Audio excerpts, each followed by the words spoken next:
মুসলমানের ছেলেরা,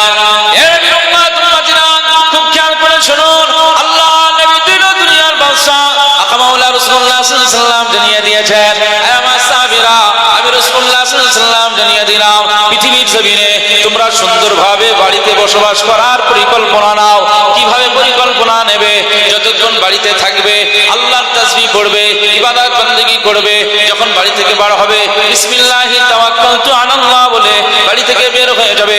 আমার সাহাবীরা, আমি রাসূলুল্লাহ সাল্লাল্লাহু আলাইহি ওয়াসাল্লাম জানিয়ে দিলাম, তোমার বাড়িতে কোনো যদি সায়েল চলে আসেন, কোনো ভিক্ষুক যদি চলে আসেন, কোনো ফকির যদি চলে আসেন, আমি রাসূলুল্লাহ সাল্লাল্লাহু আলাইহি ওয়াসাল্লাম জানিয়ে দিলাম, ভিক্ষুককে ফেরত দেবেন না, ভিক্ষুককে তাড়িয়ে দেবেন না, ভিক্ষুককে হাঁকিয়ে দেবেন না। ওই ভিক্ষুকের হাতে আপনি সামর্থ্য অনুযায়ী কিছু সদকা করে দেবে, কিছু দান করে দেবে। আমি আকা মাওলা রাসূলুল্লাহ সাল্লাল্লাহু আলাইহি ওয়াসাল্লাম জানিয়ে দিলাম। এভাবে আজকে দান করলেন 10 টাকা, আবার কালকে কোনো ভিক্ষুক চলে এসেছে, আবার কালকে দান করলেন 10 টাকা, আবার তার পরের দিনে কোনো ভিক্ষুক চলে এসেছে, অসহায় তিন ব্যক্তি চলে এসেছে, আপনি তাকে 20 টাকা দিয়ে দিলেন। এভরিডে এভাবে আপনার দানের প্রবহমান চলতেই থাকলো, চলতেই থাকলো, চলতেই থাকলো, আর আপনি দান করে গেলেন। আমার আকা মাওলা রাসূলুল্লাহ সাল্লাল্লাহু আলাইহি ওয়াসাল্লাম জানিয়ে দিলেন, যদি আপনার এই দানটা আমার আল্লাহ পাকের দরবারে কবুল হয়ে যায়, আপনার ঘরের উপরে আমার আল্লাহর পক্ষ থেকে কোনো বালা মুসিবত জীবনে আসবে না। আপনার ঘরে বালা মুসিবত আসবে না। 5000 টাকার কেস 5 টাকায় 10 টাকায় মিটে যেতে পারে, কিন্তু আপনি দান ধান না করার জন্য ওই বাড়িতে আপনার অনেক বালা মুসিবত আসবে। এই বালা মুসিবতকে প্রোটেক্ট দেওয়ার জন্য, বালা মুসিবত থেকে হেফাজতের জন্য তোমাকে বেশি বেশি দান সাদকা করতে হবে। খবরদার না, কাউকে গালি দিবেন না, কারোর উপরে রাগান্বিত হবেন না। যদিও আপনার কাছে কিচ্ছু নেই, আপনি বলবেন যে প্লিজ এই মুহূর্তের জন্য আমার থাকলে আমি দিতাম, এই মুহূর্তে আমার কাছে নেই, আপনি একটু যদি এই সময়টা আমাকে ছাড় দেন আমি খুশি হব। এইভাবে না, দেবো না, যাও, কত দেব? 5 টাকা দেন, 10 টাকা দেন। আবার কিছু মানুষ আসে, চাইলে আপনি 10 টাকা দিচ্ছেন খুশি মনে, সে বলছে 50 টাকা দেন না, 50 টাকা। আরে আপনি তো খুশি মনে দিচ্ছেন 10 টাকা, সে বলছে 50 টাকা দেন। আমাদের কাছে হয়, আমি জানালা গলিয়ে, আমি কোনো আমার বাড়ির কাছে কেউ আসলে আল্লাহ পাকের রহমত, আমি এটা গর্ব বা ফখর করছি না। আমাদের কলিং বেল বাজালে আমি জানালা খুলে দেখি যে কেউ ভিক্ষুক বাজায়, 20 টাকা 50 টাকা যাই আমার, আমি দিয়ে দিই। তো 5 টাকা থাকলে হাতে দিয়ে দিতে, আবার 20 টাকা দিলে বলে যে একটু 50 টাকা দিলে হবে না। আমি বললাম এটা তো আমি খুশি মনে দিলাম, আমি তো আপনাকে তাড়িয়ে দেই না, আমি তো আপনাকে হাঁকিয়ে দেই না, আমি তো একটা খুশি মনে 20 টাকা দিলাম, আপনার হলো না? আচ্ছা ঠিক আছে, তাহলে দোয়া করেন। আর দোয়া করতে করতে চলে যান। আরে আমরা তো মাইকে মসজিদের মেম্বারে দোয়া চাই, ওই সমস্ত ভিক্ষুকদের দোয়াটাও আমরা আমাদের কাছে বড় মনে করি। কথা বুঝতে পারছেন? মুসলমানের ছেলেরা, খুব খেয়াল করে শুনুন, আকা মাওলা রাসূলুল্লাহ সাল্লাল্লাহু আলাইহি ওয়াসাল্লাম জানিয়ে দিয়েছেন, মক্কার দাঁড়ে দাঁড়ে, মদিনার ঘরে দাঁড়ে দাঁড়ে, আরব সাম্রাজ্যের মধ্যে আকা মাওলা রাসূলুল্লাহ সাল্লাল্লাহু আলাইহি ওয়াসাল্লাম যখন ঘরের দরওয়াজায় গিয়েছে, দরওয়াজা খুলেছে, কি ব্যাপার? আমি মুহাম্মদ সাল্লাল্লাহু আলাইহি ওয়াসাল্লাম চলে এসেছি। কি ব্যাপার? না, আমি দ্বীনের কালিমা নিয়ে চলে এসেছি, লা ইলাহা ইল্লাল্লাহ মুহাম্মাদুর রাসূলুল্লাহ সাল্লাল্লাহু আলাইহি ওয়াসাল্লাম। যখন ঘরের দরওয়াজার কাছে আমি এসেছি, এই কালিমাটা তোমাকে পড়তে হবে।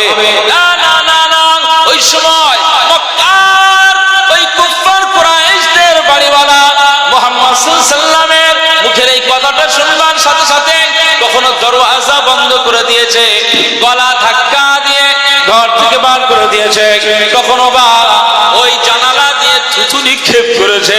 আকা মাওলা রাসূলুল্লাহ সাল্লাল্লাহু আলাইহি ওয়াসাল্লামের নূরানি জিসমে থুথু নিক্ষেপ করেছে। এর উম্মত-উম্মতিরা কখনো বাচ্চাদের দিয়ে ধুলাবালিগুলো নিয়ে মুহাম্মদ সাল্লাল্লাহু আলাইহি ওয়াসাল্লামের গায়ে ছুঁড়ে মেরে দিয়েছে। এর উম্মত-উম্মতিরা খুব খেয়াল করে শুনুন, এরপরেও আমার নবী আকা মাওলা রাসূলুল্লাহ সাল্লাল্লাহু আলাইহি ওয়াসাল্লাম দ্বীনের দাওয়াত দিতে পিছু হয় সাল্লাম প্রত্যেক ঘরের দরওয়াজায় দরওয়াজায় গিয়ে ধুলো খেলো, গালি খেলো, থুতু নিক্ষেপ খেলো, তারপরেও আমার আল্লাহ পাকের দ্বীনের দাওয়াত দেওয়ার জন্য প্রত্যেকটি দরওয়াজায় দরওয়াজায় হাজির হয়ে গিয়েছে। বলতে পারলেন না? রাসূলুল্লাহ সাল্লাল্লাহু আলাইহি ওয়াসাল্লাম এভাবে দ্বীনের দাওয়াত দিয়েছেন। আচ্ছা, দ্বীনের দাওয়াত দিয়েছেন স্বয়ং রাসূলুল্লাহ সাল্লাল্লাহু আলাইহি ওয়াসাল্লাম, কিন্তু হেদায়েত কি সবার নসিবে জুটেছে? সবার নসিবে জুটেনি। এই যে আমি ওয়াজ নসিহত করছি এখানে, আমাদের অনেকেই বলে তোমাদের ওয়াজ শুনে মানুষ হেদায়েত হয় না। আমি বলি আমরা কি আর সেই এত হতে পারে? আমরা সেই হেদায়েতের মালিক তো আল্লাহ। আমি বলি আমাদের ওয়াজ শুনে যিনি হেদায়েত হওয়ার প্রথম স্থানে দাঁড়াবে তিনি হচ্ছে মাইকওয়ালা ভাই। কথা বুঝতে পারছেন? মাইকওয়ালা ভাই তো সব জায়গায় জলসা শুনে, তাই না? আগে হেদায়েত হওয়ার দরকার তো মাইকওয়ালা ভাই। কথা বুঝতে পারছেন না? তো আপনি রাগ করবেন না ভাই, হ্যাঁ কথা বুঝতে পারছেন? আমি বলি মাইকওয়ালা ভাই যদি না হয় তার শ্রোতা কি করে হবে? তারা রোজ জলসা শুনছে, আমরা রোজ জলসা করছি। এর মধ্যে অনেকেই আছেন আমার এই ওয়াজ শুনবেন, কিছু মানুষ পালন করবেন আর কিছু মানুষ পালন করবে না, এটা স্বাভাবিক।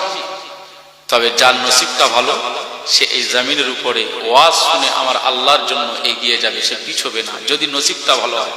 আর যদি নসিব মন্দ হয় সে এগিয়ে যাবে না, বরং পিছিয়ে যাবে। যে পিছিয়ে যাবে আমার আল্লাহ তাকে কোনোদিনের জন্য জান্নাতের দিকে এগিয়ে দেবে না, বরং সে পিছিয়ে যাবে, আমার আল্লাহ তাকে ওই শয়তানের দিকে এগিয়ে দেবে, শয়তান তাকে নিয়ে জাহান্নামায় যাবে। কথা বুঝতে পারছেন? এই জন্য খুব সাবধানতা অবলম্বন করে আমাদের চলতে হবে। আমি আজকে কোরআনুল কারীমের একটি আয়াত পড়েছি, একটি আয়াত, ইন্নাল্লাহা ইউহিব্বুত তাওয়াবিনা ওয়া ইউহিব্বুল মুতাতাহহিরিন। এর মধ্যে দুটো কাজ রয়েছে, এই আয়াতের মধ্যে দুইটা কাজ। সবচেয়ে পৃথিবীর ভিতরে আল্লাহ কাদেরকে বেশি ভালোবাসেন? সবচেয়ে বেশি এই আয়াতের মধ্যে আল্লাহ পাক বলছেন ইন্নাল্লাহা ইউহিব্বুত তাওয়াবিন। পৃথিবীর জমিনে আল্লাহ তাদেরকেই বেশি ভালোবাসেন যে পৃথিবীর জমিনে গুনাহ করেছে আর বেশি বেশি আমার আল্লাহ পাকের কাছে তওবা করেছে। একবার জোরে বলুন সুবহানাল্লাহ। তাদেরকেই আমার আল্লাহ বেশি ভালোবাসেন। দুই নম্বরে ওয়া ইউহিব্বুল মুতাতাহহিরিন। দুই নম্বরে এই পৃথিবীর জমিনে যারা নিজেদের চরিত্রটাকে পবিত্রতা করেছে, নিজেদের জীবনটাকে পবিত্রময় জীবন করেছে, যে নিজের জিসমখানা পবিত্র রেখেছে, এই ব্যক্তিটাকে আমার আল্লাহ অনেক ভালোবাসে। একবার জোরে বলুন সুবহানাল্লাহ। তাহলে এখান থেকে দুটো অপশন পাওয়া যাচ্ছে, নাম্বার 1 তাওবাকারী, নাম্বার 2 পবিত্রতা অর্জনকারী। এই দুই শ্রেণীর ক্যাটাগরিতে আমরা যদি ঢুকতে পারি তো আমার আল্লাহ পাক আমাদেরকে নাজাতের দরওয়াজা দিয়ে দেবে। একবার জোরে বলুন সুবহানাল্লাহ। সারা জীবন তওবা করতে হবে, সারা জীবন। রাসূলুল্লাহ প্রত্যেকদিন আমাদেরকে 100 বার করে তওবার নির্দেশ দিয়েছেন, ইস্তিগফারের নির্দেশ দিয়েছেন। একবারও আমরা তওবা করিনি, একবারও ইস্তিগফার করিনি। মনে রাখতে হবে এই এতজন মানুষ আমরা বসে রয়েছি, জি এতজন মানুষ আমরা যে বসে রয়েছি, তওবা আমরা যে আমার দেখিয়ে বা আমি আপনার দেখিয়ে আল্লাহ পাকের দরবারে তওবা এটা কবুল হবে না? তওবার সিস্টেম হচ্ছে গোপনে গোপনে তওবা করা। কোনটা? গোপনে গোপনে। জীবনে যা অন্যায় হয়েছে সব অন্যায়গুলোকে আল্লাহ পাকের দরবারে যে গোপনে গোপনে তওবা করেছে ওই ব্যক্তিটাই আমার আল্লাহর দরবারে প্রিয় হয়ে যায়। একবার জোরে বলুন সুবহানাল্লাহ। আমরা যে জলসা মাহফিলে তওবা পড়ি, ইস্তিগফার পড়ি, এটা তো তাবারুকের জন্য। কথা বুঝতে পারছেন না? আস্তাগফিরুল্লাহ রাব্বি মিন কুল্লি মুনাজাতের আগে পড়া হয় না? এটা তো তাবারুক হুজুরের জন্য। আসল তওবা মুসলমানের ছেলেরা, এর উম্মত মুহাজিরান খুব খেয়াল করে শুনুন। নবী মুসা আলাইহিস সালামের জামানায় দুর্ভিক্ষ দেখা দিয়েছে। দুর্ভিক্ষ মানে বৃষ্টি নাযিল হয় না, বৃষ্টি হয় না। বৃষ্টি না হওয়ার কারণে এলাকার জমিনগুলো সব শুকিয়ে গিয়েছে, ফসলগুলো সব শুকিয়ে গিয়েছে। কোনো ফসল হয় না, ফল ফলাদি আর হয় না, মানুষ খেতে পায় না। দুর্ভিক্ষ দেখা দিয়েছে।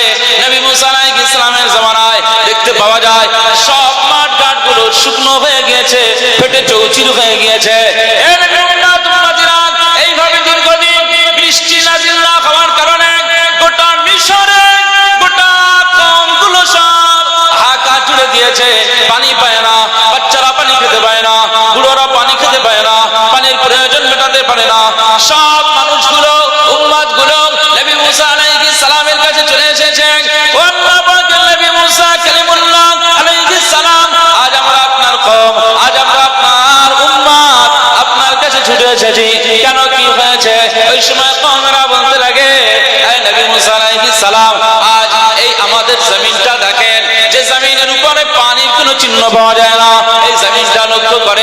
সমস্ত ফল ফলাদিগুলো সব বন্ধ হয়ে গিয়েছে, কোনো ফসল ফলে না। আল্লাহ পাকের নবী মুসা আলাইহিস সালাম, আজ আপনার কাছে আমাদের ফরিয়াদ, আপনি যদি একটু আল্লাহর কাছে একটু দোয়া চান, আল্লাহ পাকের দরবারে একটু মুনাজাত করেন, আল্লাহ পাকের কাছে যদি একটু ফরিয়াদ করেন, আমার আল্লাহ পাক আপনার দোয়াকে ফেরত দেবেন না, আপনার ফরিয়াদকে ফেরত দেবেন না। আপনার ফরিয়াদটা আমার আল্লাহ পাক আরশে আজিমে কবুল করে নেবে। যদি বলতে পারলেন না?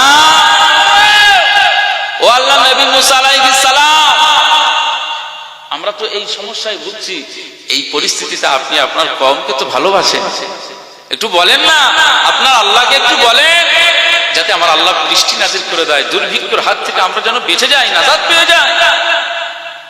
ও নবী মুসা আলাইহিস সালাম বললেন, এই কওমরা, আমি নবী মুসা আলাইহিস সালাম বলছি, আমি একা একা এই দোয়াটা করব না, আমি সবাইকে নিয়ে দোয়া চাইবো। একবার জোরে বলুন সুবহানাল্লাহ। ফাঁকা ময়দান, একটি ময়দান নির্দিষ্ট করো, একটি ময়দান নির্ধারণ করো, সেই ময়দানে আমরা সবাই জড়ো হব, এক জায়গায় জড়ো হব, এক জায়গায় জড়ো হয়ে আল্লাহ পাকের দরবারে সবাই বিনয়ের সাথে কেঁদে কেঁদে দোয়া চাইবো। নিশ্চিত এই ফাঁকা ময়দানে আমরা যখন জড়ো হয়ে আল্লাহ পাকের দরবারে দলবদ্ধভাবে জামাত সহকারে যখন আল্লাহ পাকের কাছে দোয়া চাইবো, আমার আল্লাহ ফিরিয়ে দেবে না? সব কওমকে এলান করে দাও। এমনকি গোয়াল ঘরের এই ছোট ছোট দুম্বা ছাগলগুলোকে নিয়ে যাওয়া হয়েছিল ওই ময়দানে, সংখ্যাটা ৭০,০০০। কত হাজার? ৭০,০০০। নবী মুসা আলাইহিস সালাম ৭০,০০০ কওমকে, ৭০,০০০ উম্মত উম্মতিদেরকে নিয়ে নবী মুসা আলাইহিস সালাম, আল্লাহ নবী মুসা আলাইহিস সালাম এই কওমকে নিয়ে, এই জাতিকে নিয়ে, এই উম্মত উম্মতিদেরকে নিয়ে ফাঁকা ময়দানে গিয়ে আমার আল্লাহ পাকের দরবারে দোয়া চান, আল্লাহ পাকের দরবারে মুনাজাত করেন, আল্লাহ পাকের দরবারে ফরিয়াদ করেন। সবার চোখে পানি, সব চোখ দিয়ে পানি গড়িয়ে যায়। আল্লাহকে বলেন, আল্লাহ পাক, আমি নবী মুসা আলাইহিস সালাম আজ আমার জাতিকে নিয়ে আল্লাহ আপনার দরবারে দোয়া চাই, আল্লাহ আপনার দরবারে ফরিয়াদ করি। আপনি তো বলেছেন ওয়া আনজালা মিনাস সামাই মাআ, আসমান থেকে একমাত্র পানি যিনি বর্ষণ করেন তিনি হলেন আমাদের আল্লাহ পাক। মুসলমানের ছেলেরা, এই অবস্থায় নবী মুসা আলাইহিস সালাম আল্লাহ পাকের দরবারে ফরিয়াদ করেন, আল্লাহ পাক বৃষ্টি তো একমাত্র আপনি বলেছেন আপনি দিয়ে থাকেন, কবে কোন জায়গায় কোন সময় কোন জায়গায় দিয়ে দেওয়া হবে একমাত্র ইউনাজিলুল গায়সা মিনাল গায়স, কোথায় বৃষ্টি হবে, কবে বৃষ্টি হবে, কতটুকু বৃষ্টি হবে, এই সব কিছু তথ্য তো একমাত্র আল্লাহ আপনি ছাড়া আর কেউ জানেন না। ও রব্বুল আলামিন, আল্লাহ পাক, আমি নবী মুসা আলাইহিস সালাম আজ আমার কওমকে নিয়ে এই ময়দানে, ছোট বাচ্চাকে দেখেন, ছোট ছোট বাচ্চারাও হাজির হয়ে গিয়েছে, যুবকদেরকে দেখেন, যুবকরা হাজির হয়ে গিয়েছে, বৃদ্ধদেরকে দেখেন, বৃদ্ধরা হাজির হয়ে গিয়েছে, বয়স্ক মা বোনেরা হাজির হয়ে গিয়েছে, মেয়েরা কুমারীরা সব হাজির হয়ে গিয়েছে, পশু পাখিগুলো সব হাজির হয়ে গিয়েছে। দুর্ভিক্ষটা আপনি দূর করে দিন। এভাবে যত বেশি দোয়া চান আমার আল্লাহ পাক দোয়া কবুল করেন না, দোয়া কবুলিয়াতের পরিবর্তে আমার আল্লাহ পাক তাপমাত্রা আরো বাড়িয়ে দেন। যতটা উত্তপ্ত পরিবেশ ছিল আরো উত্তপ্ত হচ্ছে, যত দোয়া চাচ্ছেন তত কি হচ্ছে, কথা বুঝতে পারছেন, আরো তাপ বেড়ে যাচ্ছে, আবহাওয়া আরো গরম হচ্ছে। আপনারা শুনছেন নবী মুসা আলাইহিস সালাম যত বেশি দোয়া চান তাপমাত্রা আরো বাড়তেছে, ঠান্ডা হবে আরো বাড়ছে। নবী মুসা আলাইহিস সালামের উম্মতরা বলছেন, হুজুর, আল্লাহ নবী মুসা আলাইহিস সালাম আপনি দোয়া চাইছেন, আরো তো তাপমাত্রা প্রখর হচ্ছে, সূর্যের তাপমাত্রা আরো প্রখর হচ্ছে, বৃষ্টি হওয়ার বদলে তো আরো বেশি দেখছি যে আমাদের জমিনটা আরো উত্তপ্ত হয়ে যাচ্ছে, দাঁড়াতে পারছি না, কি ব্যাপার একটু আল্লাহকে জিজ্ঞেস করেন না। আল্লাহ নবী মুসা আলাইহিস সালাম আল্লাহ পাকের দরবারে বলছেন, আল্লাহ পাক, ও রব্বুল আলামিন, আল্লাহ পাক, আমি নবী মুসা আলাইহিস সালাম আপনি কি আমার উপরে রাগান্বিত হয়েছেন, আমার কওমের উপরে রাগান্বিত হয়েছেন? দোয়া চাইছি কবুল হয় না, তো কবুল করছেন না, কি ব্যাপার? আল্লাহ পাক দোয়া কবুলিয়াতের বদলে পরিবর্তে জমিন আরো উত্তপ্ত হয়। এর রহস্যটা কি একটু বলবেন আল্লাহ? সবচাইতে আপনারা ওয়াজ নসিহত শুনেছেন, আপনাদের এটা জানা বা জেনেছেন যে পৃথিবীর জমিনে নবী মুসা আলাইহিস সালাম, একমাত্র নবী মুসা আলাইহিস সালামকে আল্লাহ এই ক্ষমতাটা দিয়েছিলেন, এই মুজিজা দিয়েছিলেন যে উনি দুনিয়ার জমিন থেকে সরাসরি স্বয়ং রব্বে কারীমের সাথে উনি কথা বলতেন। একবার জোরে বলুন সুবহানাল্লাহ। এইটা আর কেউ বলতেন না, স্বয়ং আল্লাহ পাকের সাথে নবী মুসা আলাইহিস সালাম কথা বলার সুযোগ পেয়েছেন। এজন্য কাল্লামাল্লাহু মুসা, আল্লাহ পাক নবী মুসা আলাইহিস সালাম কোরআনের ভাষা, এজন্য কালিমুল্লাহ বলা হয়। কালিম মানে হচ্ছে কি বক্তা, বক্তা নবী মুসা আলাইহিস সালামকে কালিমুল্লাহ বলা হয়। মুসলমানের ছেলেরা, খুব খেয়াল করে শুনুন, আল্লাহ নবী মুসা আলাইহিস সালাম এই সময় আল্লাহ পাকের দরবারে যখন ফরিয়াদ করলেন, আল্লাহ পাক আপনি কেন আমার দোয়া কবুল করেন না, আমার কওমের দোয়াকে কবুল করেন না, আরো বেশি উত্তপ্ত হয়, দোয়া কেন কবুল হয় না? এই অবস্থায় আল্লাহ পাকের কাছে যখন প্রশ্ন ছুড়ে দিলেন, আবার আল্লাহ পাক জবাব দিয়ে বললেন, হে নবী মুসা আলাইহিস সালাম, আমি আল্লাহ পাক জানিয়ে দিলাম তুমি তোমার এই কওমদেরকে নিয়ে যতই দোয়া চাও না কেন, যতই তুমি দোয়া চাও না কেন, আমি আল্লাহ পাক তোমার এবং তোমার এই কওমের দোয়া আমি আল্লাহ কবুল করব না। নবী মুসা আলাইহিস সালাম ঝরঝর করে কেঁদে ফেললেন। আল্লাহ কবুল করবে না আল্লাহ পাক, কি হবে? আমাদের বাঁচাবে কে? আল্লাহ পাক বলছেন কবুল হবে না। মুসলমানের ছেলেরা, খুব খেয়াল করে শুনুন, এই অবস্থায় নবী মুসা আলাইহিস সালাম আল্লাহ পাককে বলতে লাগলেন, আল্লাহ পাক কেন কবুল হবে না, কি জন্য, কি কারণে একটু বলেন। সময় আল্লাহ পাক বললেন, হে নবী মুসা আলাইহিস সালাম, আমি আল্লাহ পাক জানিয়ে দিলাম, হে নবী মুসা আলাইহিস সালাম, আমি আল্লাহ পাক জানিয়ে দিলাম আপনার এই যে কওমকে নিয়ে ফাঁকা ময়দানে যে আমি আল্লাহ পাকের দরবারে দোয়া চান, অবশ্যই আপনাদের দোয়াটা আমি ফিরিয়ে দিতে পারি না, আমি আল্লাহ পাক ফিরিয়ে দিতে পারি না, আমি আল্লাহ পাক রিটার্ন করতে পারি না, আমি আপনাদের কথা শুনবো না, এটা হয় না। কারণ আমি আল্লাহ পাক কোরআনুল কারীমে জানিয়ে দিয়েছি, উদউনি আস্তাজিব লাকুম। পৃথিবীর কোন বান্দা বান্দি যখন আমি আল্লাহ পাকের দরবারে ভিক্ষা চায়, ভিক্ষা চেয়ে নেয়, ভিক্ষা যখন চায়, তারা যখন দোয়া করে, তারা যখন মুনাজাত করে, তাদের চোখ দিয়ে যখন পানি গড়িয়ে যায়, আমি আল্লাহ পাক থাকতে পারি না, আমি আল্লাহ পাক থাকতে পারি না। হে নবী মুসা আলাইহিস সালাম, আমি আল্লাহ পাক জানিয়ে দিলাম পৃথিবীর কোন বান্দা বান্দি যখন আমি আল্লাহ পাকের দরবারে দুটো হাত উঠিয়ে চোখের পানি ফেলে যখন আমি আল্লাহ পাকের দিকে তাকিয়ে দোয়া চাই, তো আমি আল্লাহ পাক তার দোয়াটাকে আরশে আজিমের মহত্তম দরবারে কবুল করে নি। জোরে বলতে পারলেন না? কেউ যখন দোয়া চায় তার দোয়া আমি আল্লাহ কবুল করে নি, কিন্তু কবুল হচ্ছে না, এর পিছনে একটি রহস্য লুকিয়ে রয়েছে, এর ভিতরে একটি রহস্য আছে, আর যার ফলে দোয়াটা কবুল করে দেয়। কেন? আল্লাহ বললেন, এই নবী মুসা আলাইহিস সালাম, তোমার এই যে 70,000 উম্মতিদের মধ্যে এমন একজন ব্যক্তি রয়েছে যার 40 বছর আমি জীবন হায়াত দিয়েছি, 40 বছর জীবনে জমিনের উপরে বিচরণ করছে, কোনোদিন খাদ্যের অভাব দেয়নি, অক্সিজেনের ঘাটতি দেয়নি, চোখের দৃষ্টির পাওয়ার ঠিক রেখেছে। আমি আল্লাহ পাক বলছি, ওই যে ব্যক্তিটিকে আমি আল্লাহ 40 বছর পর্যন্ত এই যে হায়াত দিয়ে রেখেছি, এই 40টা বছরের ভিতরে একদিনও সে আমাকে আল্লাহ বলে ডাকলো না। এই 40টা বছরের ভিতরে সে এই জমিনের উপরে নাফরমানি করে চলেছে।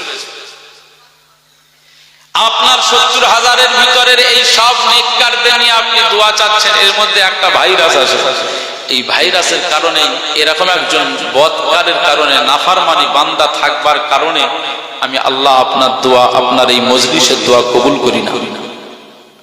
এই শুনছেন আপনারা? এই আমরা যারা চৌমুহাতে এই মাহফিলে বসেছি, আমরা সবাই কি আল্লাহর ওলি নাকি? কথা বলে না। আমি যে এই মাইকে উঠে আলোচনা করছি, আমি কি আল্লাহর ওলি নাকি? ওরে বাবা, আপনাদের থেকে সব চাইতে খারাপ। আমি স্বীকার করে আমার থেকে আপনার মূল্য বেশি। যদি আল্লাহ আপনাকে নাজাত দিয়ে দেন আর আমাকে যদি নাজাত না দেন, আমি তো মনে করবো আখিরাতে আমার থেকে আপনার দামটা বেশি। আর যদি আখিরাতে আমি নাজাত পেয়ে যাই, আপনাকে যদি নাজাত না দেয়, আমি বলবো যে আপনার থেকে আমার দামটা বেশি। আল্লাহর দয়া যার উপরে, সেই আল্লাহর ওলি বান্দা। একবার জোরে বলুন সুবহানাল্লাহ। কথা বুঝতে পারছেন? এখানে আমি আপনি কেউ আল্লাহর ওলি নয়। আর যদি কিছু হাজী সাহেব, এই সমস্ত চাচাজিরা আছেন ভালো মানুষ, তার ভিতরে কিছু ভাইরাস এর মধ্যে আছে না। এখন আমি আব্দুল মুনাইম কেঁদে কেঁদে দোয়া চাইছি, আল্লাহ পাক মাফ করে দেন। আল্লাহ মাফ করছেন, আল্লাহ মাফ করে দেন। আল্লাহ বলে হবে না, আল্লাহ পাক আমাদেরকে ক্ষমা করে দেন। আল্লাহ পাক বলছে হবে না। এই চৌমুহাতে কিছু গাঁজা করবো শুরু হয়েছে, ওরা এই দোয়া করে যাওয়ার বাড়ি তাবারুক খেয়ে আবার ফের গাঁজা খাবে, আবার ফের গাঁজা টানা। তা দোয়াটা কি করে কবুল হবে? গাঁজা করে আসে না নেই? আপনারা মনে হচ্ছেন গাঁজাটা দেখান না, বলেন হয় নেই। আর যে আছে আপনারা নয়, তবে আপনারা নয়, আছে কিছু ভদ্র মানুষ আছে যারাও গাঁজা খায়, মানুষ বুঝতে পারে। এই গাঁজা খাওয়ার অভ্যাসটা যেদিন না ছাড়বেন, যতক্ষণ না ছাড়বেন, ততক্ষণ আল্লাহর দরবারে তোমার ইবাদত জব জিকির কবুল হবে। এলাকায় ছেয়ে গিয়েছে গাঁজা, ধোঁয়ার ফুলঝুরি, ও টানতে আসার উপরে ছাড়তেছে এরকম। মানে আল্লাহকে দেখাচ্ছে যে আমি কত স্টাইল শিখে গেছি, দেখেন। আল্লাহ ছাড় দেন, ছেড়ে দেন না। এই চৌমুহাত ছেলেরা, জওয়ান যুবকেরা, খবরদার, আপনাদের পায়ে ধরে বলছি, জিন্দগিতে এই গাঁজা মুখে তুলবেন না, সিগারেট মুখে তুলবেন না। আপনার এই জবানটা আল্লাহ অনেক পবিত্রময় জবান করেছে, এই জবানের অনেক দাম করেছে। আর মদের গ্লাসটা, ওটা তো এমনি ওর দিকে তাকানো যাবে না, মদের দোকানের দিকে তাকানোই যাবে না, ওটা তো আলাদা জিনিস।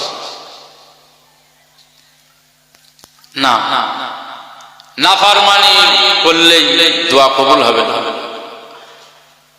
তবে মনে রাখতে হবে, আমরা নবী মুসা আলাইহিস সালামের উম্মত নই, আমরা মুহাম্মদ সাল্লাল্লাহু আলাইহি সাল্লামের উম্মত। একবার জোরে বলুন সুবহানাল্লাহ।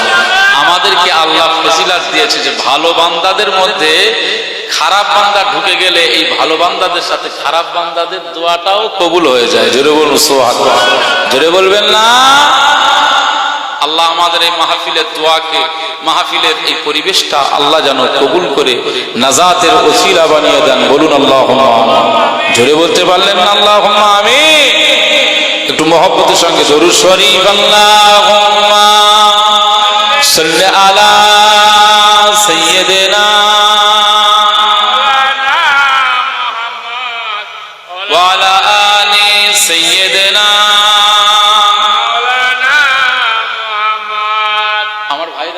শরীফের সময় একটু দরুদ পড়লে ভালো হবে।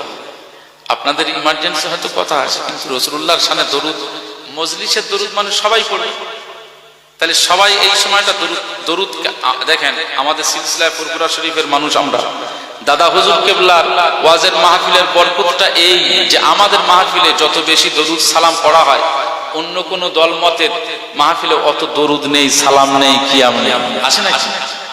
আমাদের এই জন্য ফজিলত বেশি, আমরা দুরুদ বেশি বেশি পড়ি। কারণ মাহফিলকে সাজাতে বলেছেন রাসূলুল্লাহ। এই লাইট টাইট এটা তো এখনকার আধুনিক যুগের, কিন্তু আকা মাওলা রাসূলুল্লাহ সাল্লাল্লাহু আলাইহি ওয়াসাল্লাম বলেছে, তোমরা ওয়াজের মাহফিল, জান্নাতি মাহফিল সাজাবে এই কামলিওয়ালা তোমাদের হাবিবুল্লাহর দরুদ শরীফ পড়ে পড়ে। একবার জোরে বলুন সুবহান। যত বেশি দরুদ পড়বে জান্নাতি পরিবেশটা তত বেশি সৌন্দর্য হবে। একবার জোরে বলুন সুবহান। একটু মহব্বতে প্রাণ উজাড় করে দরুদ শরীফ। আল্লাহুম্মা সাল্লি আলা সাইয়্যিদিনা মাওলানা মুহাম্মদ ওয়া আলি সাইয়্যিদিনা মাওলানা মুহাম্মদ। মদিনে কি ওয়ালি مدینے بلا لو اے پیغام لے جا سبا جاتے جاتے پیغام لانا میری حاضری کا بڑا ہے کرم مہربان آتے آتے مدینے کی وانی مدینے بلا لو اے پیغام لے جا سبا جاتے جاتے پیغام لانا میری حاضری کا بڑا ہے کرم مہربان آتے آتے تیرے در پہ آؤ میں بن کر سوالی رہے سامنے تیرے روضے کی جالی جرے ہوئے نا تیرے در پہ آؤ میں بن کر سوالی رہے سامنے تیرے روضے کی جالی غریبوں کے مولا یتیموں کے والی بڑی دیر کر دی بلاتے بلاتے مدینے کے والی مدینے بلا لو پیغام لے جا سبا جاتے جاتے پیغام لانا میری حاضری کا بڑا ہے کرم مہربان آتے آتے میں تیری شفاعت پہ قربان جاؤں میں کیوں نہ تیرے در پہ دامن بچھاؤ میں تیری شفاعت پہ قربان جاؤں میں کیوں نہ تیرے در پہ دامن بچھاؤ تیرے ہاتھ تختے نہیں کملی والے کرم کے خزانے لٹاتے لٹاتے مدینے کی وانی مدینے بلا لو اے پیغام لے جا سبا جاتے جاتے پیغام لانا میری حاضری کا بڑا ہے کرم مہربان آتے آتے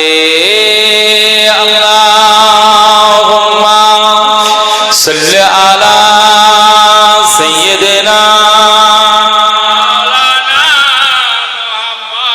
وعلی آل سیدنا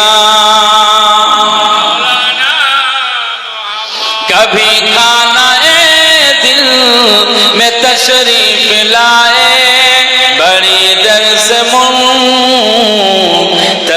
ہے نگاہ کبھی کھانا دل میں تشریف لائے بڑی در سے منتظر ہے نگاہ بڑا ساتھ میرا دیا سونے میرے دل کا انگن سجاتے سجاتے مدینے کے وانی مدینے بلا لو اے پیغام لے جا سبا جاتے جاتے پیغام لانا میری حاضری کا بڑا ہے کرم مہربان آتے آتے نگاہوں میں غوثہ جے گنبد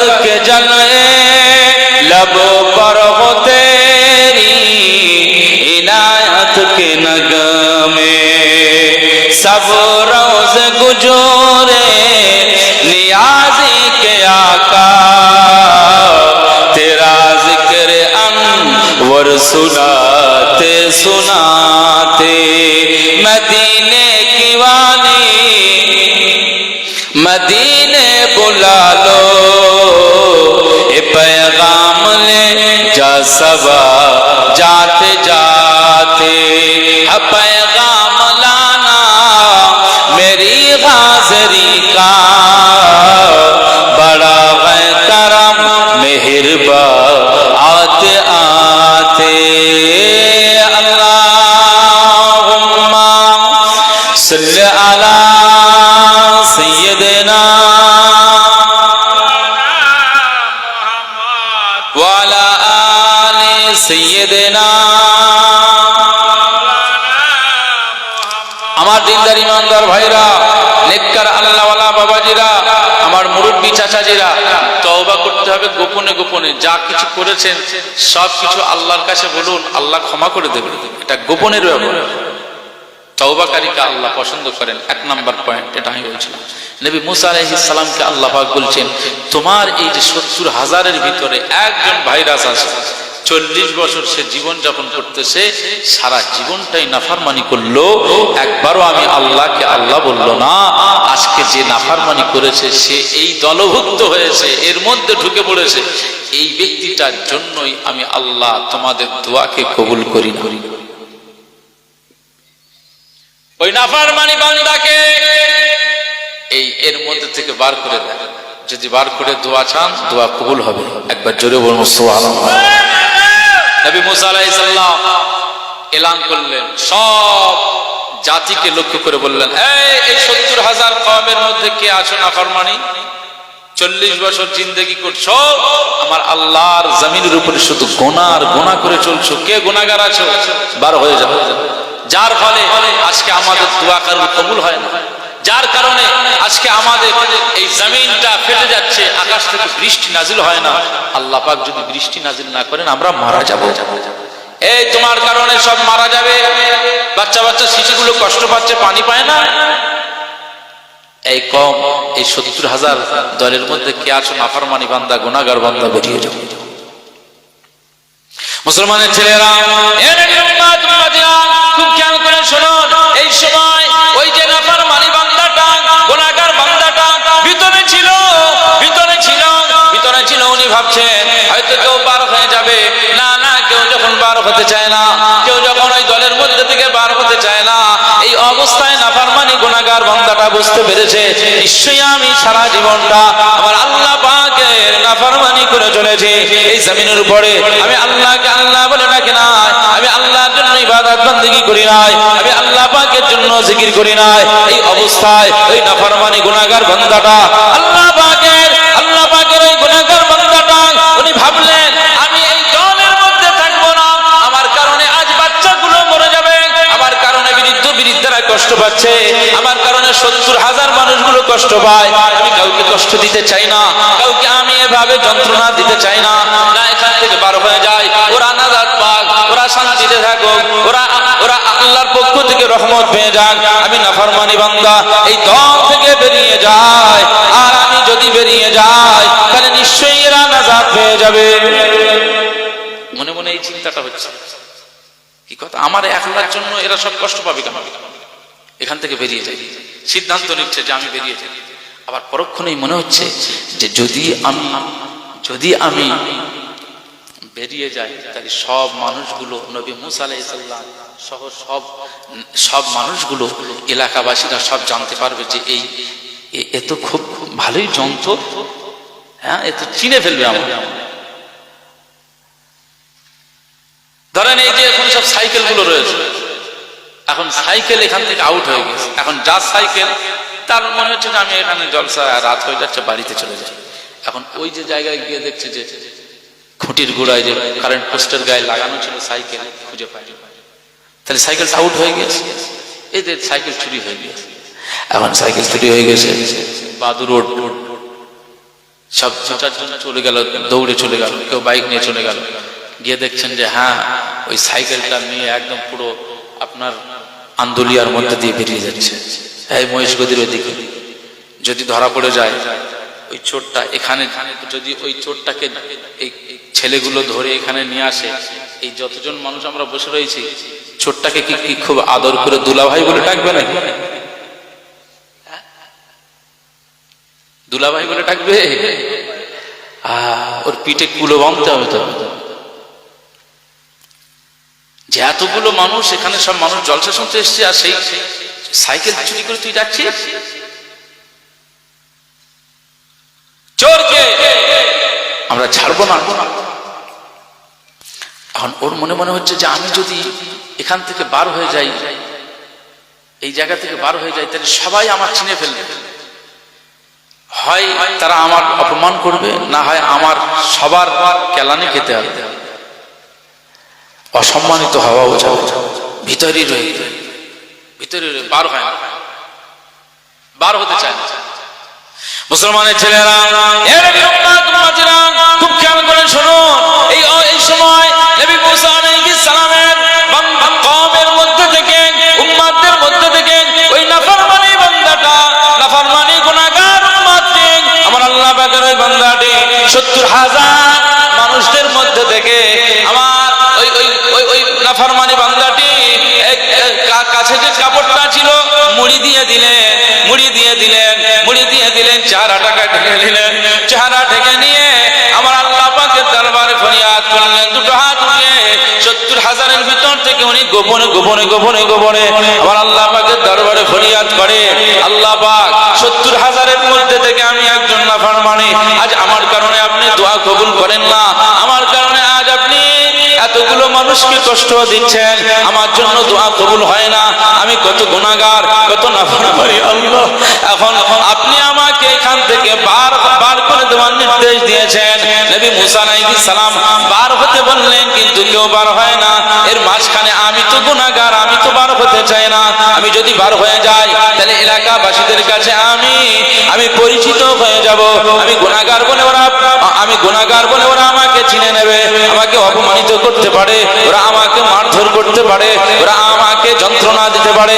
আল্লাহ পাক আজকে আমি এই দলের মধ্যে থেকে আপনার দরবারে আমি তওবা করি, আমি গুনাহ মাফ চাই, আমি তওবা করি, আমি গুনাহ মাফ চাই। ৪০ বছর ধরে আপনি আমার খাওয়া দিয়েছেন, আমার রিজিক দিয়েছেন, আমার অক্সিজেন দিয়েছেন, আমার চলাফেরার ক্ষমতা দিয়েছেন, এই সব কিছু নাফরমানি করার পরেও যদি দিতে পারেন, এখন তো আমি ক্ষমা চাই, এখন কেন দোয়া কবুল করবেন না? এখন কেন আমার দোয়াটা মঞ্জুর করবেন না? এই সময় আল্লাহ পাকের ওই বান্দাটি যখন গোপনে রুমাল মুড়ি দিয়ে আমার আল্লাহ পাকের দরবারে তওবা করেন, আমার আল্লাহ পাক ওই তওবাকারীর তওবাকে কবুল করে না। চলে বলতে পারলেন না? এইবার তাকবীর দেন, আল্লাহু আকবার, আল্লাহু আকবার, আল্লাহু আকবার। মুসলমান, আল্লাহ পাকের দরবারে গুনাহ মাফ চেয়েছেন, আল্লাহ আমার গুনাহটাকে আল্লাহ আপনি মাফ করে দেন, মাফ করে দেন। যখন তওবা এভাবে করছেন গোপনে, চোখের পানি ফেলে আল্লাহ পাকের কাছে করছেন, আল্লাহ ওর তওবাটাকে কবুল করে নিয়েছে। একবার জোরে বলুন সুবহানাল্লাহ। আর ৪০ বছর আমার আল্লাহর নাফরমানিতে লিপ্ত ছিল, এখন সে আল্লাহর ওলি হয়ে গেছে, দোয়া কবুল হয়েছে, তওবা কবুল হয়েছে, আকাশ থেকে বৃষ্টি নাজিল হয়ে গিয়েছে। একবার জোরে বলুন সুবহানাল্লাহ। মুসলমানের ছেলেরা, খুব খেয়াল করে শুনুন, এই সময় নবী মুসা আলাইহিস সালাম অবাক হয়ে গেলেন, আল্লাহ পাক আপনি তো বৃষ্টি নাজিল করছিলেন না, এখন বৃষ্টি কেন এসেছে? বৃষ্টি এসেছে আলহামদুলিল্লাহ, আপনার রহমত নাজিল হয়েছে আলহামদুলিল্লাহ। সবাই আলহামদুলিল্লাহ পড়ে, সব ৭০,০০০ মানুষগুলো সব আলহামদুলিল্লাহ বলে চিৎকার দেয়, গোটা মাঠ ময়দানটা আলহামদুলিল্লাহর জিকিরে মশগুল হয়ে যায়। নবী মুসা আলাইহিস সালাম আমার আল্লাহ পাকের দরবারে ফরিয়াদ করেন, আল্লাহ পাক এতক্ষণ আপনি তো বৃষ্টি দেন নাই, এখন কেন বৃষ্টি দিয়েছেন? কিন্তু আল্লাহ আপনি তো শর্ত করেছিলেন যে একজন নাফরমানি বান্দা রয়েছে, ওই নাফরমানি বান্দাকে এই দলের মধ্যে থেকে না বার করে দিলে বৃষ্টি নাজিল হবে না, দোয়া কবুল হবে না, মুনাজাত মঞ্জুর হবে না। ও রব্বুল আলামিন, আল্লাহ পাক আমি নবী মুসা আলাইহিস সালাম আপনার দরবারে জিজ্ঞাসা করি, আল্লাহ পাক আপনি তো আজকে আমাদের এই দোয়াটা কবুল করেছেন। এখন এই দলের মধ্যে থেকে আপনি তো কোন নাফরমানি বান্দা তো বের হয়ে যায় নাই, কিন্তু আপনি বৃষ্টি নাযিল করেছেন ব্যাপারটাকে, আপনি রহমত দিয়েছেন কি ব্যাপার? এই সময় আল্লাহ পাক বলেছিলেন, হে নবী মুসা আলাইহিস সালাম, আমি আল্লাহ পাক জানিয়ে দিলাম যে বান্দার কারণে তোমাদের দোয়া কবুল হচ্ছিল না, যে বান্দার কারণে তোমাদের মুনাজাত কবুল হচ্ছিল না, যে বান্দার কারণে তোমাদের ফরিয়াদটা আমি আল্লাহ পাক মেনে নিচ্ছিলাম না, হে নবী মুসা আলাইহিস সালাম, আমি আল্লাহ পাক জানিয়ে দিলাম আজকে যে বান্দার কারণে আমি বৃষ্টি নাযিল করছিলাম না, ওই বান্দার কারণে আমি আল্লাহ আজ আসমান থেকে বৃষ্টি নাযিল করে দিলাম।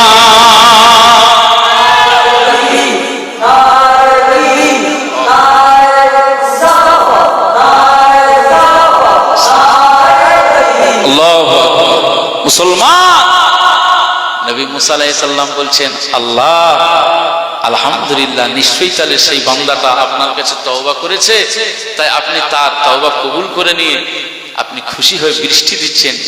আলহামদুলিল্লাহ, আমরা খুশি হলাম। তবে আমি নবী মুসা আলাইহিস সালাম আল্লাহ আপনার কাছে দাবি করছি, ওই যে বান্দাটার জন্য এত আমাদের দোয়া কাকুতি মিনতি কবুল হচ্ছিল না, এখন তার কারণে দোয়া মঞ্জুর হয়েছে, বৃষ্টি নাজিল হচ্ছে, এখন ওই বান্দাটাকে আমি একটু দেখতে চাই, একটু দেখান। নবী মুসা আলাইহিস সালামের কৌতূহল বেড়েছে যে আমি ওই ব্যক্তিটিকে একটু দেখতে চাই, একটু দেখিয়ে দেন না আল্লাহ। আল্লাহ পাক বললেন, হে নবী মুসা আলাইহিস সালাম, তুমি কি বলছো, কি দাবি করছো? যে নাফরমানি অবস্থায় ছিল আমি তার পরিচয় গোপন রেখেছি, যে অন্যায় করেছে আমি তার অন্যায়কারীকে আমি আল্লাহ গোপন করেছিলাম, তাকে আমি সমাজের কাছে লাঞ্ছিত করাই নাই, অপমানিত করাই নাই। কথা বুঝতে পারছেন না?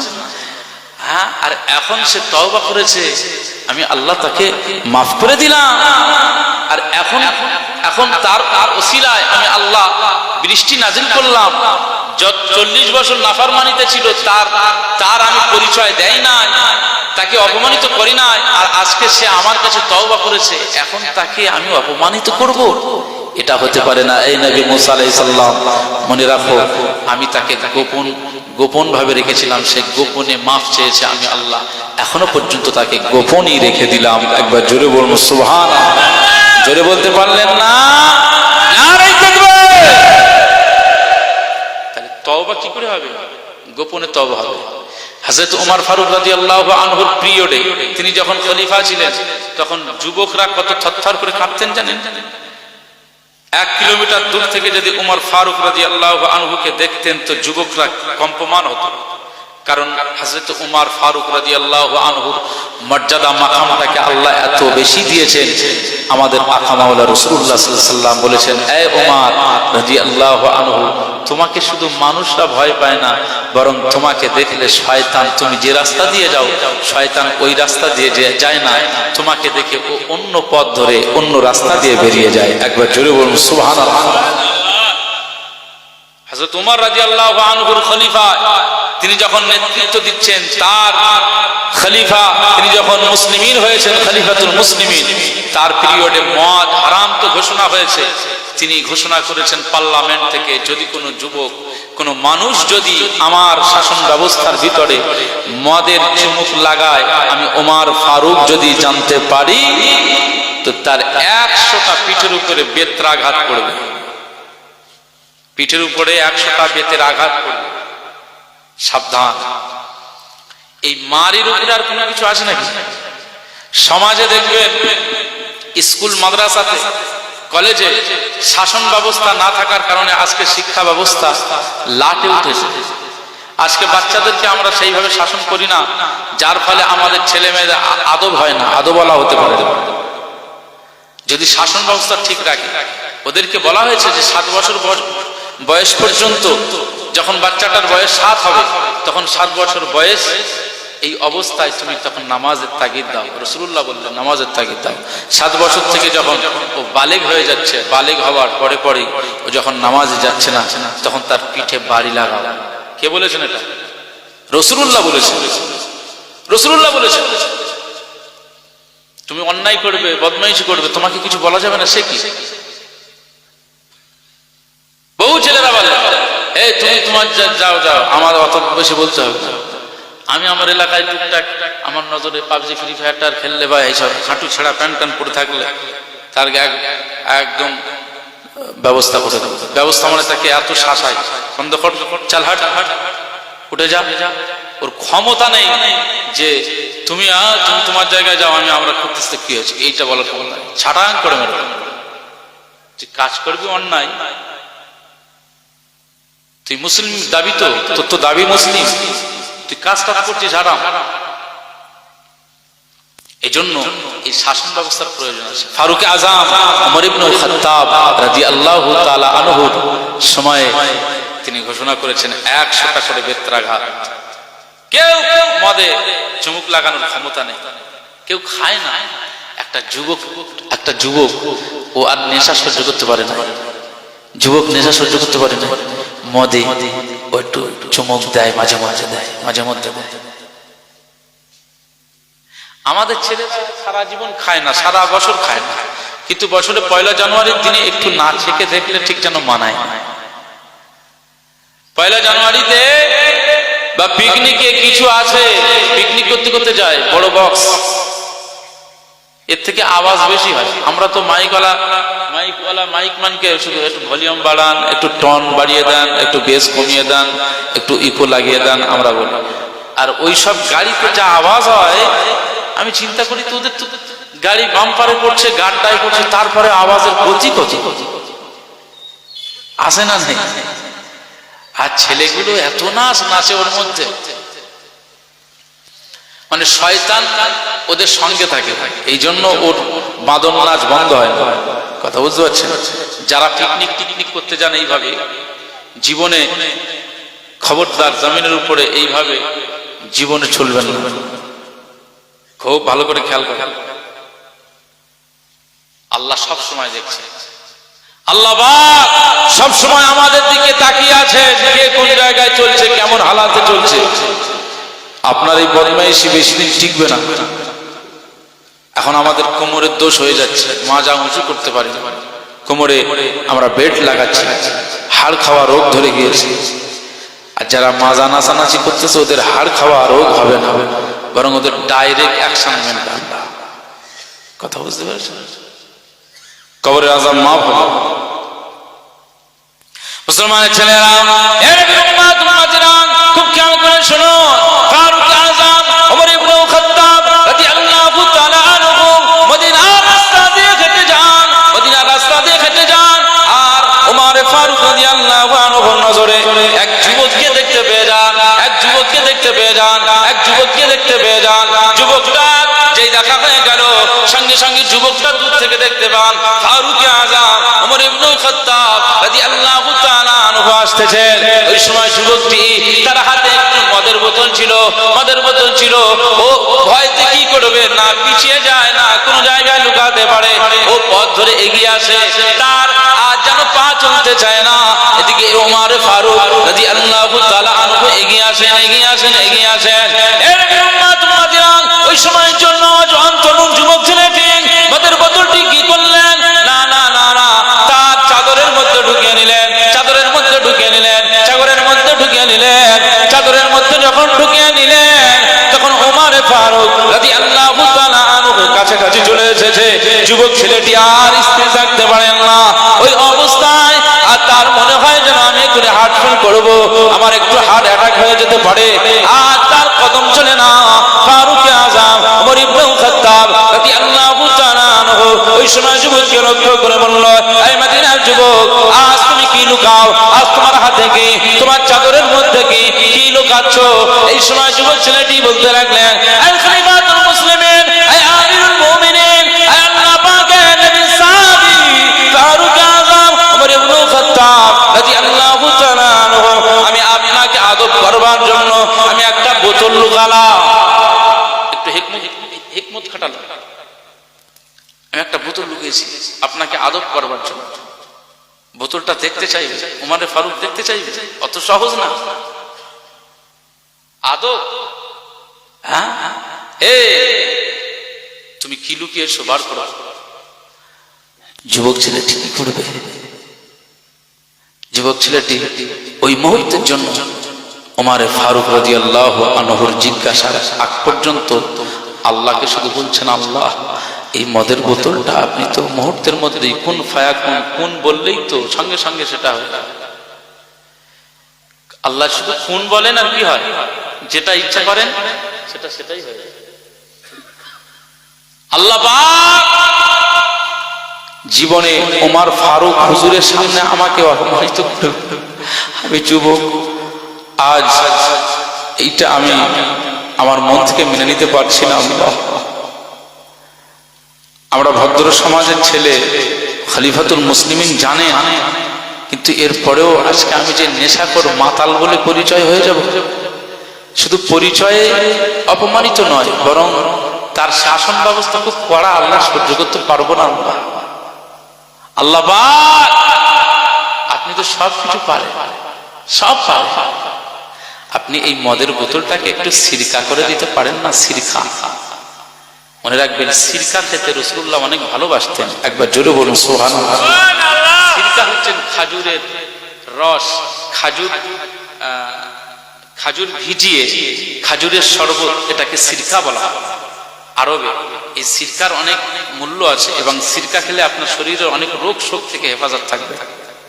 সিরকা খেলে শক্তি, পাওয়ার, এনার্জি বাড়ে, শরীরের দুর্বলতা কমে যায়, স্বাস্থ্য ভালো হয়। এই খাজুর আপনি টুকরো টুকরো টুকরো টুকরো করবেন, খাজুর, ভালো খাজুর কিনবেন, টুকরো টুকরো টুকরো টুকরো করবেন, ওটাকে টুকরো টুকরো করে আপনি গ্লাসে ভিজিয়ে দেবেন রাতের বেলা।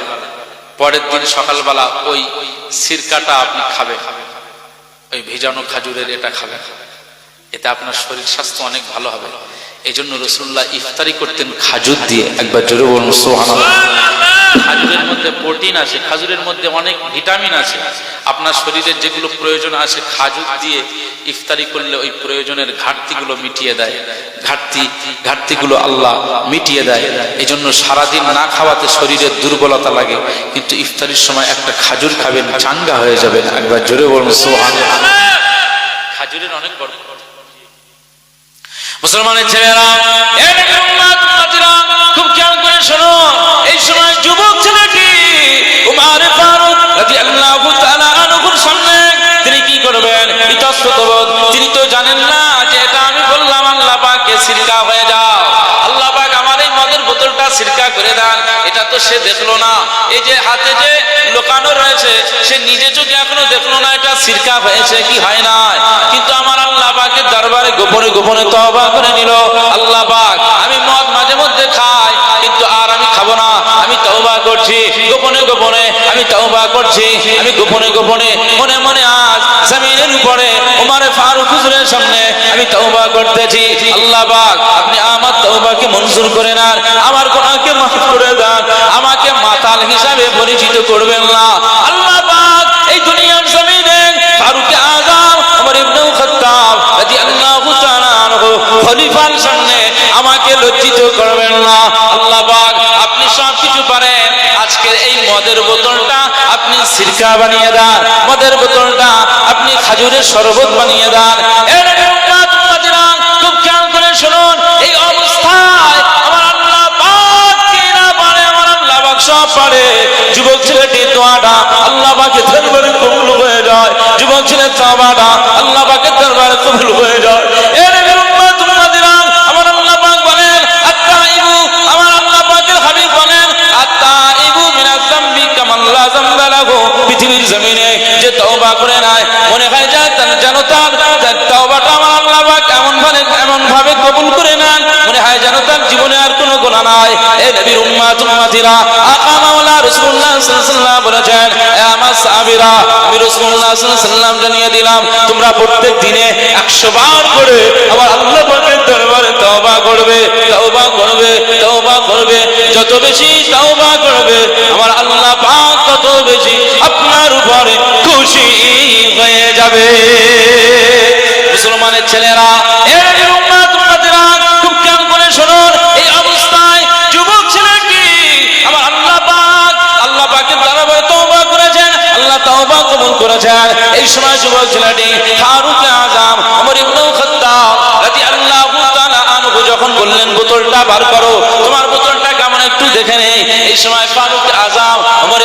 খাত্তাব রাদিয়াল্লাহু তাআলা আনহুর সামনে ওই ছেলেটা ভয় ভয় করে বোতলটাকে বার করলেন। বার করে দেখা যায় ওই ছেলেটা বললেন এটা সিরকার বোতল। আর উমরে ফারুক বললেন তুমি সিরকার বোতলটা বার করো, আমি একটু দেখতে চাই। যুবক ছেলেটি যখন চাদরের মধ্যে থেকে ওই বোতলটা বার করে দেখালেন, আমার আল্লাহ পাক মুহূর্তের মধ্যে মদের বোতলটাকে চেঞ্জ করে দিয়ে উমরে ফারুকের সামনে আমার আল্লাহ সিরকার বোতল করে দিয়েছে। নারায়ে তাকবীর, নারায়ে তাকবীর, আল্লাহু আকবার, নারায়ে তাকবীর, আল্লাহু আকবার। নারায়ে মুস্তাফা, নারায়ে মুস্তাফা। আল কোরআনের আলো ঘরে ঘরে জালো, আল কোরআনের আলো ঘরে ঘরে জালো, আল হাদিসের আলো, ঘরে ঘরে জালো। নারায়ে তাকবীর। আল্লাহ পাক তওবাকারীকে, গোপনে তওবাকারীকে আল্লাহ তওবাকে কবুল করে নেন। আমরা এজন্য যা কিছু করেছেন জীবনে গোপনে গোপনে তওবা করবেন। অনেক মা বোনেরা আসেন, তারা গোপনে গোপনে বন্ধনের সাথে যুক্ত হয়েছে না হয়নি? হ্যাঁ, ভর্তি হয়ে গেছে। মনে রাখতে হবে এই বন্ধন লোন আপনাদের এবার কষ্ট হবে। বন্ধন লোন যারা নিচ্ছেন কিয়ামতের ময়দানে সাজা পাওয়ার জন্য তৈরি হয়ে থাকে। কিয়ামতের ময়দানে কাফন গায়ে দিয়ে আপনাকে যখন কবরে রাখা হবে, কিয়ামতের ময়দান তো কবর জগতের পরে, কবরের পরের জগৎ হচ্ছে কিয়ামতের জগৎ। কিন্তু এই দুনিয়া থেকে আপনার প্রথম ঘাঁটি হচ্ছে কোনটা? কবর। আপনাকে এই বন্ধন যারা নিচ্ছেন, যুক্ত হয়ে রয়েছেন, এই মা বোনেরা সহ আমরা যারা যুক্ত হয়ে আছি, আমাদের মরণের পরে কাফন জড়িয়ে দেবে, কবরে যাওয়ার সাথে সাথে আযাব শুরু হয়ে যাবে, মাফ হবে না। কারণ এই শরীরটা চলাচল করে কিসের শক্তিতে? ব্লাডের শক্তিতে। ব্লাড, রক্ত। এই রক্তটা যদি ক্লিন না হয়, পরিষ্কার না হয়, পরিচ্ছন্ন না হয়, তাহলে আপনার কোনো ইবাদত কবুল হবে না। আর ব্লাড যদি ভালো থাকে, ব্লাড যদি ক্লিন হয়, ব্লাড যদি ফ্রেশ হয়, রক্ত যদি ভালো হয়, রক্তের ভিতর যদি কোনো কিছু না থাকে, তাহলে ওই রক্ত দিয়ে আপনার শরীর দিয়ে শরীরের শক্তি সঞ্চয় হবে, ওই শরীর দিয়ে আপনি ইবাদত করবেন, আল্লাহর দরবারে কবুল হয়ে যাবে। এজন্য জোরে বলুন সুবহান। আল্লাহ পাক বলছেন তোমরা খাও, কুলু ওয়াশরাবু, তোমরা খাও পান করো, তবে সেটা পবিত্র মাল, ভালো মাল, হালাল মাল খাও। খবরদার এই চৌমুহা গ্রামের যত মা বোনেরা যুবকেরা ভুল করে ফেলেছে, ভুল হলে আল্লাহ মাফ করবে। তবে যদি এই ওয়াজ শুনবার পরে আবার সেই বন্ধনটাকে সেইভাবে রেখে দেন যে হুজুররা কত কি বলবে, কত এ করবে, আল্লাহ দয়াবুল দয়াবান, মাফ করে দেবে। আমাদের সংসার তো হুজুর জানে না কিভাবে চলতেছে, লোন না হলে হবে, টাকা পয়সা মেটাবো কি করে, হুজুর হুজুরের মতো যুক্তি দেবে। এই যুক্তি আমার নয়, এই যুক্তি আল্লাহর পক্ষ থেকে এসেছে। হারাম খাওয়া যাবে না, আল্লাহ হারাম করে দিয়েছে, নিষেধ করে দিয়েছে। কথা বুঝতে পারছেন? এখনকার আমাদের সিস্টেম কি হয়েছে জানেন? মেয়ে হলে, ছেলে হলে আলাদা জিনিস। ছেলে হলে জানি আমাদের স্বপ্ন, ড্রিম, যে বুলেট পেয়ে যাবো, অসুবিধা নেই। আর মেয়ে হলে ওর খাট, ওর গহনা, ওর শোকেস, সব কিছু মেয়ে হওয়ার সাথে সাথেই এইবারে তৈরি হয়ে যাবে প্ল্যান, যে ওর কি কি জোগাড় করতে হবে, টাকা পয়সা, এবারে লোন বা ওইসব ফিক্সড করে দেওয়া, এইসব। বলে হারামের টাকা হারামে দিচ্ছি, তা অসুবিধা কোথায়? বলে না, এই পণ দেওয়া হারাম নাকি হালাল? পণ দেওয়া কি হারাম? এ বলে হারামের টাকা হারামে দিচ্ছি, সমস্যা নেই। যুক্তি নিজে নিজেই খাড়া করতেছে। আমার ভাইরা, কবরের আযাব থেকে যদি নাজাত পেতে চান, এই কাজগুলো বন্ধ করে দিতে হবে। একবার মহব্বতের সঙ্গে দরুদ শরীফ আল্লাহুম্মা সাল্লি আলা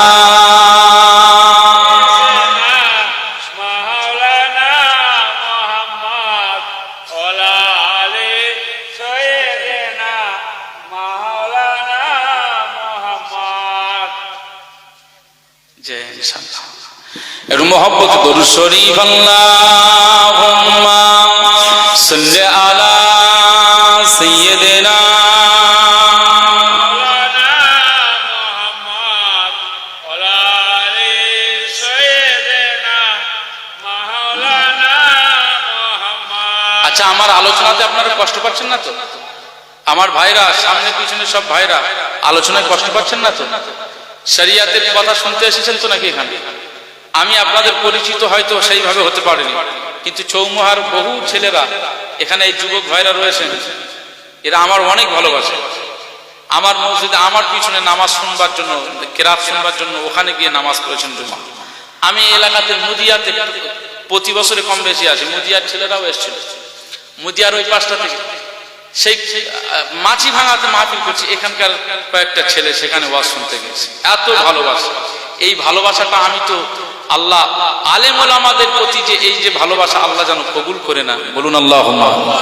আলেম ওলামা, হাফিজ, ইমাম, এদেরকে ভালোবাসতে হবে। ওই চ্যাংড়া ছাওয়াল নেতাদের ভালোবেসে লাভ নেই।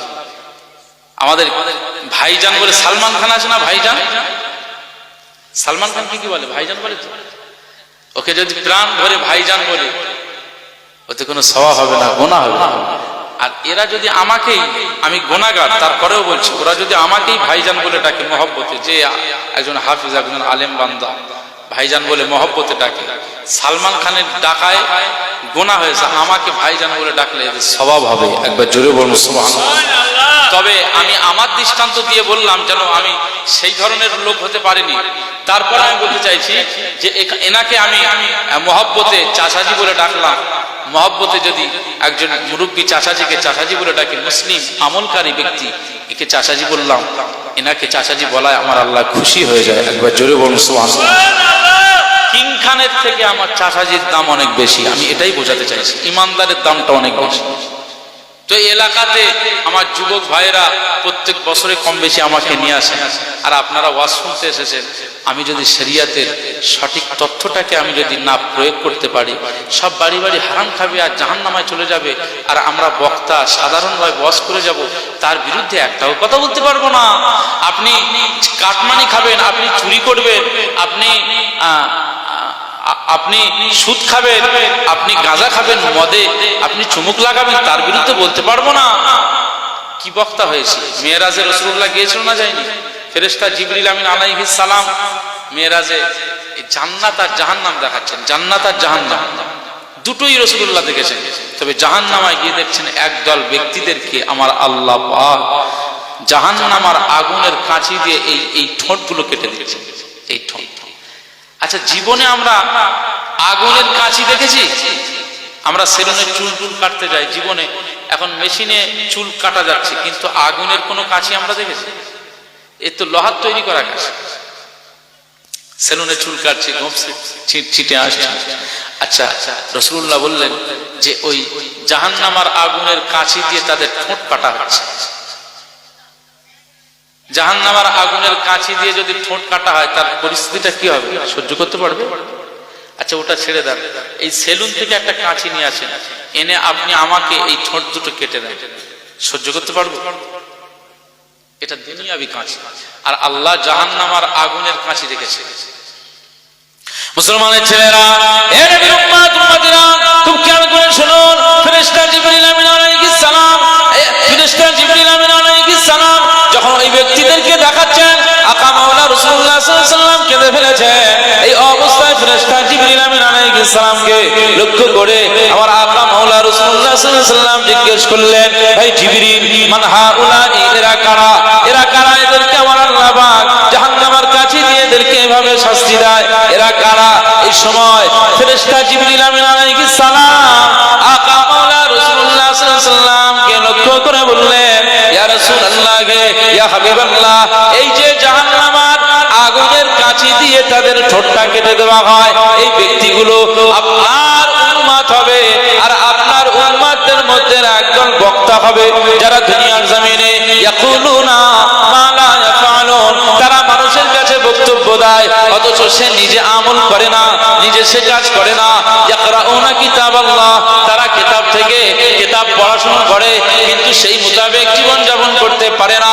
ইয়া রাসূলুল্লাহ, ইয়া হাবিবাল্লাহ, আপনার উম্মতের মধ্য থেকে যে সমস্ত বক্তাগুলো শুধু ওয়াজ করে গিয়েছে, কিন্তু ওয়াজ অনুযায়ী নিজে আমল করে নাই, নিজে ইবাদত করে নাই, নিজে জিকির ফিকির করে নাই, আমার আল্লাহ পাক এই বক্তাদের উপরে এত নারাজ হয়ে গিয়েছে,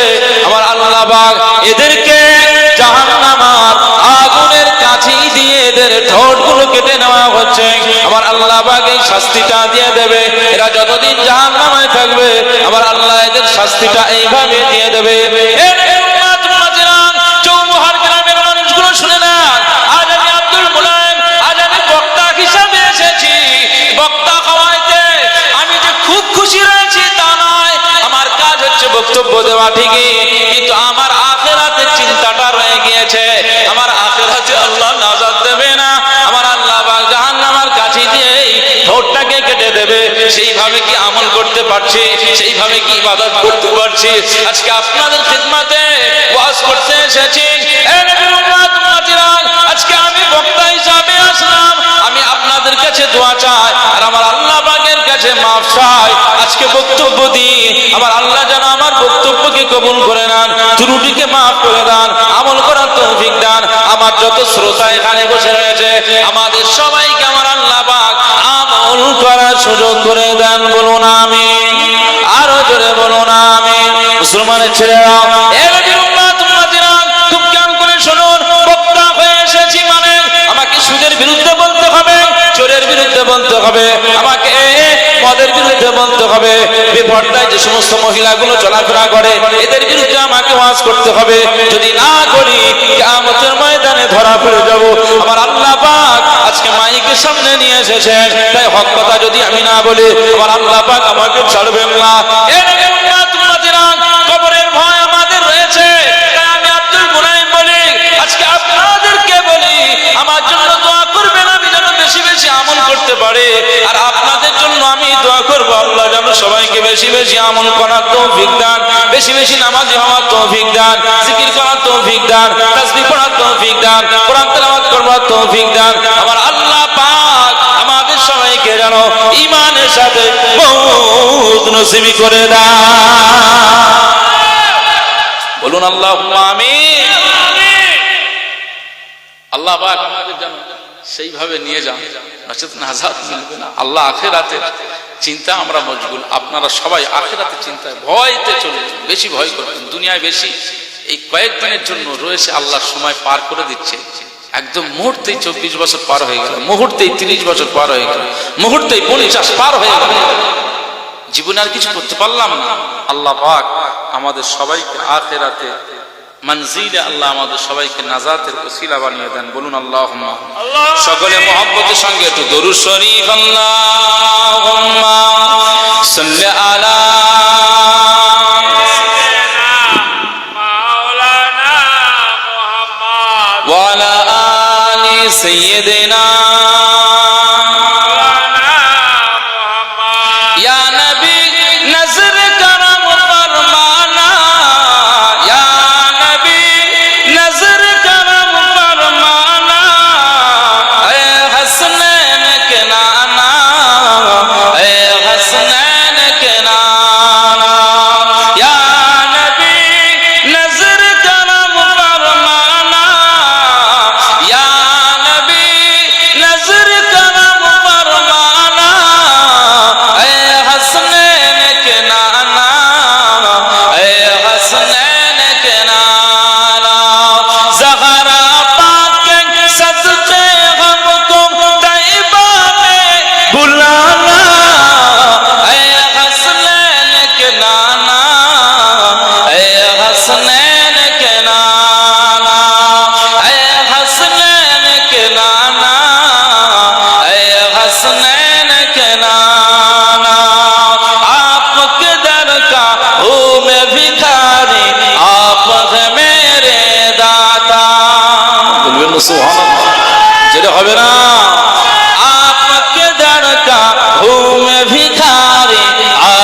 صل على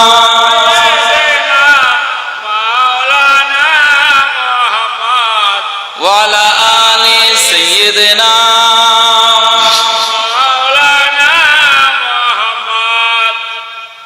बेसाया है लेकिन दो जग पर है आपका साया अर्श मुअल्ला बना मुगल्ला दीद को रब ने बुलाया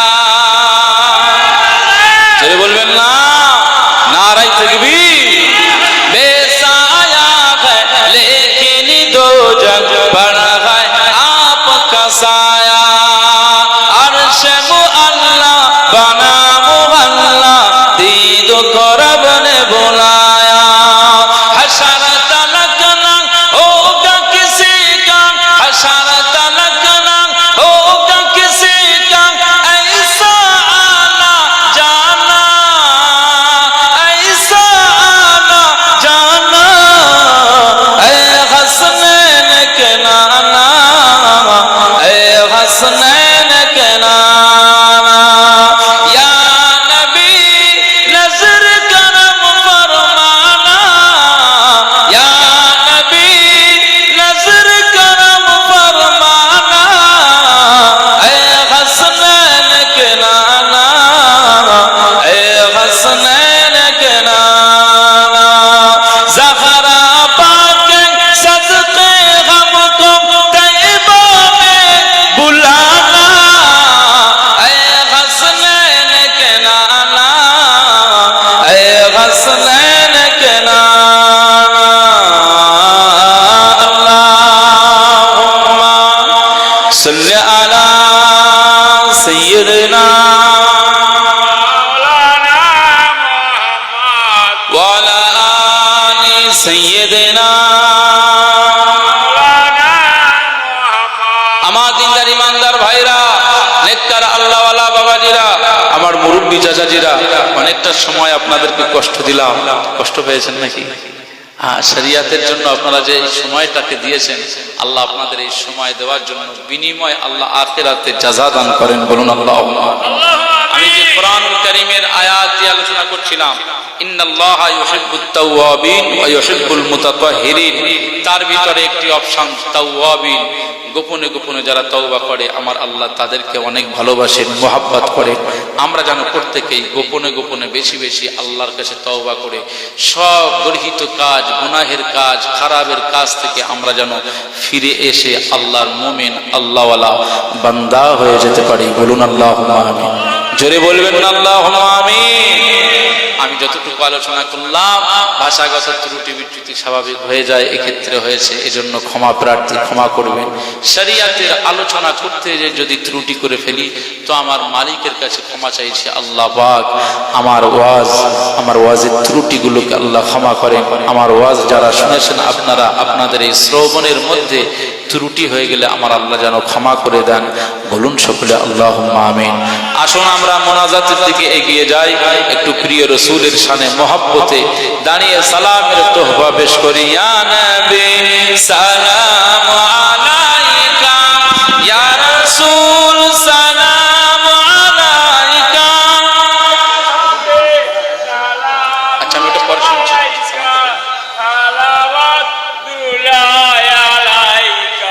খুব মহব্বত বলেন ইয়া নবী সালাম আলাইকা ইয়া রাসূল সালাম আলাইকা ইয়া হাবিব সালাম আলাইকা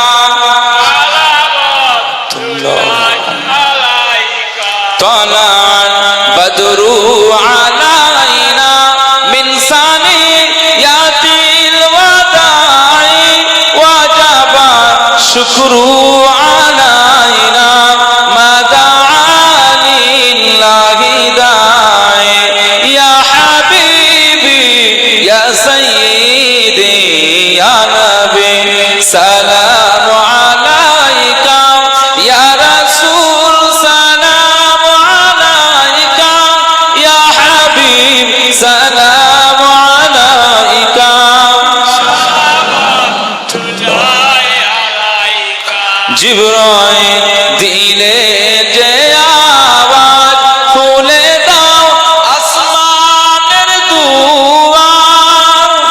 সুবহানাল্লাহ, যেটা হবে না সুবহানাল্লাহ। জিবরাইল দিল যে আওয়াজ, খুলে দাও আসমানের দুয়ার, এসেছেন নবীদের সরদার, করিতে মালিকের দিদার। ইয়া হাবিবি ইয়া সাইয়্যিদি ইয়া নবী ইয়া নবী ইয়া নবী ইয়া নবী ইয়া নবী ইয়া নবী ইয়া নবী ইয়া নবী ইয়া নবী, সালামু আলাইকা ইয়া রাসূল, সালামু আলাইকা ইয়া হাবিব, সালামু আলাইকা।